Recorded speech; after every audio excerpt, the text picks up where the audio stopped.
what, 14 kids? Yeah, Your grandmother? yeah, And your mother was the oldest one. Yeah. That's what he So told me. but he told me years ago when he had his shit together. When he was there. Yeah, but yeah, because I don't remember the story what happened. I knew about his dad and his grandfather, but not his grandmother. I remember that story. But I think did mom meet his grandma?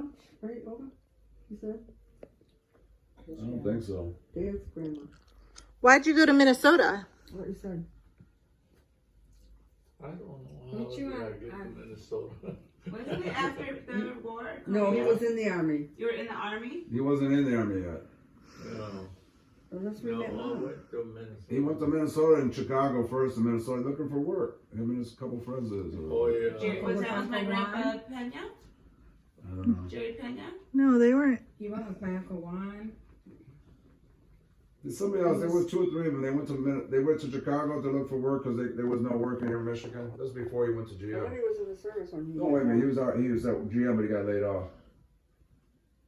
He started GM in late 40, 49? Yeah. Something like that, 49 or 50?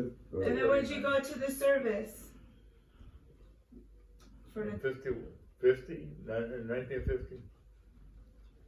Was that? And how did you meet my 51. grandpa Jerry? He Do was you remember? 20 years old. Huh? How'd you meet my grandpa Jerry Pena? Do you remember? They lived in all the Mexicans in Pontiac. They all knew each other. It's 'cause they were They're all compadres. Yeah. There was a small community. Because everybody had so many children, and this one was compadre. Well, back in the days when late 40s, early 50s, all kinds of people from Texas, Mexico, Mexicans, they came to Michigan because of the auto industry. Yeah. Oh, yeah. You know, Pontiac Motors, Fisher Body Truck and Bus, and then the plants in Detroit. Was Grandpa Fords. Jerry from Texas too? Yeah, he's from Texas. Mm-hmm. San Antonio, I San think. Antonio. Yeah, Maybe. Goins Street, Sanford Street, and Paddock were like full of Mexicans that lived there. And they all worked at the Big 3, or Pontiac, I mean. But then, of course, they had the shops in Detroit. You know, other Mexicans lived there, and then the ones in Flint. You know, they used to have all those shops. You know, GM shops and Chrysler, Ford.